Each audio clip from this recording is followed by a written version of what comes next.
এর থেকে গুরুত্বপূর্ণ একটা আলোচনা আছে, আমি সেই জায়গাটা একটু আমাকে যেতে দেন।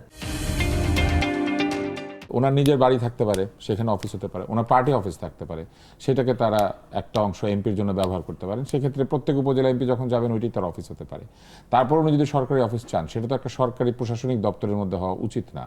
কারণ এমপিরা তো প্রশাসনিক দপ্তরের মধ্যে যাবেন শুধুমাত্র যদি মন্ত্রী হন, মন্ত্রণালয়, আদারওয়াইজ তো তার প্রশাসনিক দপ্তরের মধ্যে অফিস করার কথা না। এটা হচ্ছে প্রশ্ন, এবং তার সঙ্গে গাড়ির প্রশ্ন তো চলেই এসেছে। এখন যে জায়গাটাতে আমরা ছিলাম, যখন তারা করমুক্ত গাড়ি আনতে পারতেন, তখন অনেকে তাদের ব্যক্তিগত পয়সায় 2-2.5 কোটি টাকা দামের গাড়ি এনেছেন, বিশাল বাসের মতো বড়, ঘুমিয়ে থাকা যায়, গদি সেরকম। হ্যাঁ, আপনি উঠছেন নাকি? হ্যাঁ হ্যাঁ, 2-1 এমপির গাড়িতে আমি উঠেছি তখন। এবং আমার এলাকার এমপি আমাকে রাস্তায় হাঁটতে দেখলে গাড়িতে নিয়ে নিত, বলতো আর কই যান আপনি, আসেন। তো নিত আমাকে, তো আমিও তার গাড়িতে উঠে বেশ একটা থাকি তো, সম্মান পেলে ভালো লাগে। তো কিন্তু এখন যখন গাড়ি কিনে দেবে সরকার, তো সবাইকে একই গাড়ি কিনে দেবে, তাই না? সমান হবে, কোনো অসুবিধা নাই। কিন্তু এই গাড়িটা তো সরকার কর পরিশোধ করবে, করবিহীন নয়। তাহলে আপনি দেখেন, জনগণকে কর দেওয়াচ্ছেন, সেই করটা আগে দিলে আপনি দিতেন। কর যখন মুক্তি নিয়েছিল এমপি, তখন নিজের পয়সার কর মুক্তি নিয়েছিল। কিন্তু এখন সে জনগণের পয়সায় কর পরিশোধ করিয়ে, জনগণের পয়সায় গাড়ি কিনে, জনগণের পয়সায় তেল কিনে, ড্রাইভার নিয়ে, জনগণের পয়সায় 5 বছর গাড়ি চালিয়ে 2-2.5 কোটি টাকা খরচ করিয়ে, তারপরে আবার ভাঙ্গা গাড়িটা আপনি একটু আগে বললেন যে পরের এমপিকে দিবে। কেন দিবে? পরের এমপি আসলে আবার নতুন গাড়ি আবার অকশনে বিক্রি করবে 10 লাখ 12 লাখ টাকা। এটা আবার মজার ব্যাপার আছে। আপনি যদি মিনিস্ট্রির সামনে যান, তাহলে দেখবেন যে শত শত এরকম এসইউভি পড়ে আছে। এগুলো অকশন হয় না, কিছুই হয় না, এগুলো পড়ে আছে, চলে না। এবং সরকারের সমস্ত অফিসে, প্রত্যেকটা অফিসে এরকম এসইউভি পড়ে আছে, যেগুলো মেরামত হয় না, এটা হয় না, সেটা হয় না, পড়ে থাকে। এবং এক পর্যায়ে যখন অকশন হয়, এগুলো ছাল চামড়া বাকল কিছুই থাকে না। তাহলে এরকম একটা পরিস্থিতিতে ডেপ্রিসিয়েশন হয়, এরকম একটা সম্পদ সরকারকে দিয়ে কিনিয়ে তারপরে সেটা নিজেরা ব্যবহার করে তারা রেখে যাবেন কেন? তারা তো বলেছেন এটা অলাভজনক পথ, কিন্তু এই কাজটা তো একটা লাভজনক কাজ। ঠিক আছে, আন্তরিকভাবে ধন্যবাদ জানাচ্ছি। দেখেন, আমি অলরেডি উত্তরটা দিছি, মানে আগের উত্তরটা আমরা পেয়েছি। আগের এপিসোডে অল অ্যাবাউট হচ্ছে গাড়ি নিয়ে ডিসকাশন করছি। আমি এখনো এটা এখন এখানে শেষ করব, তারপর আমি এখানে জাস্ট আমার একটা সিঙ্গেল পজিশন আমি জাস্ট বলে দিলাম যে গভর্নমেন্ট এখন এটা আলোচনা করবে। সংসদটা তো এই জন্য, যখন আপনি বলতেছেন যে এখানে একটা আলোচনার উইন্ডো ওপেন আছে, এই যে আজকে আপনি আলোচনাটা করলেন, এটা একটা ইনসাইড হইতে পারে। আজকে আমরা ডিসকাস করতেছি, এটা একটা ইনসাইড হইতে পারে। একটা প্রপোজিশন, এটা সিদ্ধান্ত না, একটা ডিসিশন না। একটা প্রপোজিশন, এটা একটা ডিসকাশন হতে পারে। সেই ডিসকাশনে এই ইনপুটগুলো আসতে পারে, অন্য কোনো স্কোপে এটাকে অ্যাডজাস্ট করা যায় কিনা সেটা নিয়েও আলোচনা হইতে পারে। এবং কালকে সংসদে এই আলোচনাটাও আসতে পারে, ঠিক আছে আমরা গাড়ি নিব না, সবাই মিলে এটাও বলতে পারে। কাজেই কোনোটাতেই আমার কোনো আপত্তি নেই, কোনোটাতে আমার কোনো দ্বিমত নেই। যেহেতু 300 জন সংসদ সদস্য, তারা এই গাড়িটাতে 300+50 এক্স্যাক্টলি, তারা এই গাড়িটাতে চড়ে জনপ্রতিনিধি হিসাবে তারা এলাকায় যেতে চান। আপনার এই আলোচনাটাতে আসবে, এটা খুব গুরুত্বপূর্ণ ডিসকাশন। তারা এলাকায় যেতে চান, মানুষের সাথে তাদের কমিউনিকেট করতে হয়, মানুষের সাথে কমিটমেন্ট আছে, তাদের সাথে মুলাকাত করতে, দেখা করতে, শুনতে হয় তাদের অনুযোগ। কাজেই তারা এটা করবেন কি করবেন না, এটা তারা সিদ্ধান্ত নিতে পারেন। তবে আমি যেটা বলেছি যে দেখেন, ট্যাক্স ফ্রি হলে এটাকে একটা স্কোপে নিয়ে আসার সুযোগ আছে। যেহেতু আপনি ডেপ্রিসিয়েশনের কথা বলতেছেন, অবচয় হবেই, অবচয় যে কোনো অ্যাসেটের অবচয় হবে, তার কাছে থাকলে অবচয় হবে। ফ্যাক্ট ইজ এটা একটা ফিক্সড অ্যাসেট হিসাবে রাষ্ট্রের কাছে থেকে যাবে, এবং এটা করমুক্তের যে ধারণা, ওই ধারণা থেকে আসলে একটু বাইরের একটা প্রপোজিশন তিনি দিয়েছেন। সেকেন্ড যে ডিসকাশন, এই সেকেন্ড ডিসকাশনের সাথে আমি একটা পয়েন্ট আমি আপনার সাথে যুক্ত করি। দেখেন, এটা সংসদীয় পজিশন, সিদ্ধান্তটা কারা নিয়েছে, এখানে বসার ব্যাপারে সিদ্ধান্তটা কারা নিয়েছে, যে কোথায় তারা বসবে, সরকার নিয়েছে। কিন্তু আপনি হয়তো আলোচনা বিরোধী দল না, আমি একটু বলি আপা, আলোচনায় আনছে বিরোধী দল যেটা করছে, বিরোধী দল এটাকে আলোচনায় নিয়ে আসছে। ডক্টর আতিক মুজাহিদ নামের একজন পার্লামেন্টারিয়ান, তিনি এই আলোচনাটা নিয়ে আসছেন। তিনি বলছেন যে দেখেন, আমাদের এলাকায় যেতে হয়, আমাদের বসার কোনো জায়গা নেই, সবার বসার জায়গা আছে। আমাদেরকে যদি আপনি একটা ছোট্ট বসার জায়গা দেন, আপনি আলোচনাটা রিকল করতে পারেন, শুনতে পারেন, আই হ্যাভ নো ইস্যু।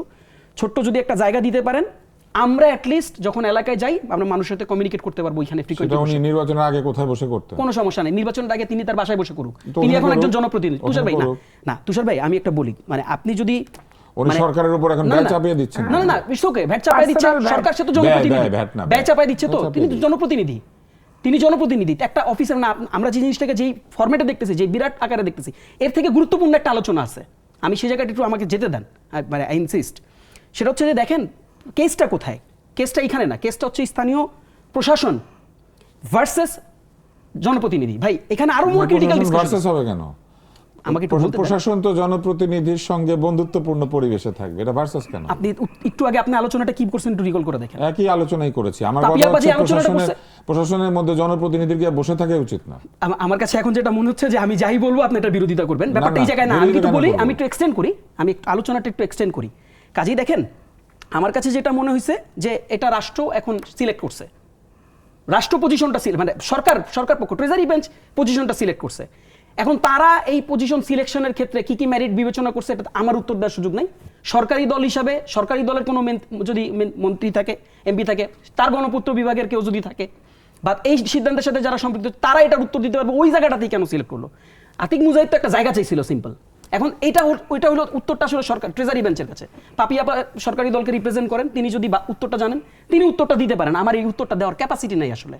না, কেন ক্যাপাসিটি নেই? সরকারি দল বলছে জিনিসটা বিবেচনা করা হবে। না, তা আপনি শেরে আমি- বাংলা নগর এমপি হোস্টেল অফিস পাচ্ছেন, আমি- ন্যাম ভবনে বাসা পাচ্ছেন, হ্যাঁ। আপনার নির্বাচিত আপা, নির্বাচনী এলাকার লোকেরা শেরে বাংলা নগরে আপা, আসবে। আমার মনে হয় পয়েন্টটা বুঝেন নাই। আমি বলছি যে মানে তার অফিস কই হবে এটা তো সরকার সিলেক্ট করে দিছে। কেন সরকার না? সরকার কে সিলেক্ট করে দিছে এটা? সরকার দিয়ে দেবে এটা বলেনি, বলছে ঠিক আছে বসার জায়গা চেয়েছেন, এটা আমরা বলে দিলাম। না, সরকার বিবেচনা এক্সপ্রেসিভ করবো। ভাবে বলছেই যে কই বসবে এটা বলে দিছে, ওই জায়গায় বসার তাদের ব্যবস্থা করে বলেছে যে থানা এটা তো পরিষদে বিরোধী কোথাও- দলের ব্যাপার, তুই থানা আমার পরিষদে- কারেক্ট করতে পারেন। এটা তো বিরোধী দলের বলার সুযোগ নাই আসলে। এটা বিরোধী ট্রেজারি চাওয়ার- বেঞ্চ বলছে। চাওয়ার চাওয়ার সুযোগ সুযোগ আছে। চাওয়ার সুযোগ সে চাওয়ার চাইছে। সুযোগ আছে। আপনার ডিনাই করার সুযোগ ছিল, ডিনাই করতে বিরোধী পারেন। দল- বিরোধী দল হওয়ার আগে বলেছিল আমরা চাই না কিছু। মানে এই প্রসঙ্গে তো আলোচনাই আসে নাই। হ্যাঁ, করে নাই তো, এই না, জন্য এই দেশ প্রসঙ্গে অনেক তো কিছু আলোচনা চাইতে আসে শুরু নাই। করেছে। আচ্ছা ভাই, অনেক কিছু চাইতে শুরু করেন। কিন্তু তার তো এটা না, করার কথা না। এটা কেন চাওয়ার আপনি ইনপুট, বলিস? ঘোষণা For দিয়ে your kind চাওয়ার information, ইনপুট। অনেক কিছু চাইতে শুরু করেন। এটা বলছি। এখন যেটা হচ্ছে এটা কিন্তু অন রেকর্ড আছে সাত যে দফার এক দফা, এটা কি, চাওয়ার সেটা কি? না, on সেটা কি? record আছে। সেটা কি? সেটা বলছে আমি ট্যাক্স বললাম- ফ্রি গাড়ি না, নিব না, না, না, গাড়ি না, নিব না, না। না। ট্যাক্স ফ্রি প্লট নিব না। না, না, tax প্লটের free কথা গাড়ি বলি এবং নাই। plot। তাহসিন, ভাই- আমাকে প্রশ্নটা করতে দেন। হ্যাঁ, বলেন। অন রেকর্ড তারা বলেছিলেন যে তারা যখন এই সংসদে আসবেন তখন সংসদের মূল কাজ হচ্ছে আইন প্রণয়ন করা, আইন প্রণয়ন স্থানীয় করা। ব্রিজ কালভার্ট এগুলো তৈরি করা তো আমাদের কাজ না। তো উনি কি আমরা বলছে এটা এগুলো করবে? তো বলবো না। তাহলে আপনি ওইখানে বসে আসলে কি করবেন? আইন আচ্ছা, প্রণয়ন আপনি কি আপনার এলাকায় বসে আইন প্রণয়ন তুষার করেন? ভাই, মানে সংসদ সদস্য কি তুষার ভাই, এলাকায় বসে আইন প্রণয়ন করে? আপনি আমাকে স্পেসিফিক প্রশ্নটা করেন। আপনি কমেন্ট না করে প্রশ্নটা করেন, আমি প্রশ্নটা তো উত্তর দিই। সহজ, অফিসটা হ্যাঁ। কি কাজে লাগবে তার? কি কাজে লাগবে সেটা সেখানে বলা হয়েছে, এবং আমি ইতিমধ্যে আমার এই আলোচনাটা বলে দিছি। আমি রিপিট করে আমার সময়টা নষ্ট না করি। আমি যে আলোচনাটা যেতে চাচ্ছিলাম, দেখেন এখানে একটা টেকনিক্যাল জটিলতা আছে। সমস্যা কি হয়, আমরা তো আসলে আলোচনা করি না, আমরা মানে ভাইস ভার্সা করি, পক্ষ বিপক্ষ করি। পক্ষ বিপক্ষের আলোচনাটা না, আলোচনাটা হচ্ছে রাষ্ট্রের ম্যারিটটা কোথায়, জনগণের ম্যারিটটা কোথায়, সেই আলোচনাটা এখানে গুরুত্বপূর্ণ। যেটা পাপিয়া আপা বলছেন, মানে আমরা তো সবসময় একটা জায়গায় বসে বিরোধিতা করার জন্য বসি না, কিছু কথা তো আমরা একমত করতে পারি, কিন্তু মানে আমার কাছে মনে হয় যে টকশোগুলোতে অ্যারেঞ্জই করা এরকম ভাবে যে তোরা একটু ঝগড়াঝাটি করলে আমার একটু পিয়ার বাড়ে বা আমার একটু পিয়ার বাড়ে। আমি সেটা করতে চাই না। দেখেন, আমি পাপিয়া আপার সাথে একটা পয়েন্টে আমি স্ট্রংলি একমত। যদিও এটা আমার দলের একজন প্রপোজ করেছে, যদিও তিনি মানে এক্সাক্ট লোকেশনটা কই হবে সেটার প্রপোজিশন দেয় নাই, গভর্নমেন্ট এটা লোকেশনটা সেট করে দিচ্ছে। বাট আমার কাছে মনে হয়েছে পাপিয়া আপার সাথে আমি একমত যে এখানে একটা কন্ট্রাডিকশন আছে। কন্ট্রাডিকশনটা হচ্ছে এইটা যে একটা উপজেলা কমপ্লেক্সে বা একটা ইউনিয়ন পরিষদে সেখানে যখন একটা এমপি বসবে, সেই এমপি বসলে তাদের যে সরকারি রেগুলার যে কার্যক্রম আছে, স্থানীয় প্রশাসনের যে রেগুলার কার্যক্রম আছে, এগুলো ব্যাহত হবে। এই কার্যক্রমগুলো ব্যাহত হবে। তুষার ভাই, আমি এই জায়গাটা দিয়ে আসতে চাইছিলাম, আপনি এই জায়গাটারও বিরোধিতা করছেন একটু আগে। না, আরে এটা Yes, তো it বলার is. নেই, না, স্যার। আমি তো এটা বলেছি সরকারি কোনো ভবনের মধ্যে তাদের অফিসে হওয়া উচিত। Yes, exactly, I agree. এই জন্য তো বাসার কথা বলেছি। ভাই, আমি এই জায়গাটা তো আমি নিয়ে আসতে চাই, তার মানে আপনার সাথে আমার কোনো দ্বিমত নাই, আমি এই পয়েন্টেই বলতে চাই।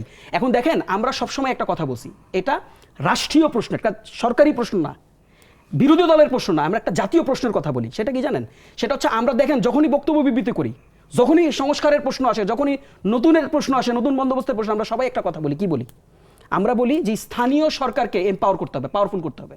আমরা বলি তো, এমপি তো স্থানীয় সরকার না। কিন্তু আনফরচুনেট ভাই, আমি কি বলছি এমপি স্থানীয় সরকার? আপনি আমাকে বলেন তো এমপি স্থানীয়, আপনি আমাকে ইয়া করতেছেন, মানে আমার ডিস্ট্রাক্ট করতেছেন। আমি আলোচনাটা শেষ করি, আপনার জন্য, আমার জন্য, এত লম্বা আলোচনা পাপিয়া আপার জন্য উপকার আমরা হবে। পাপি আবার কাছে যাবো তো, সেই যাইয়েন, জন্য। আপনার জন্য উপকার হবে।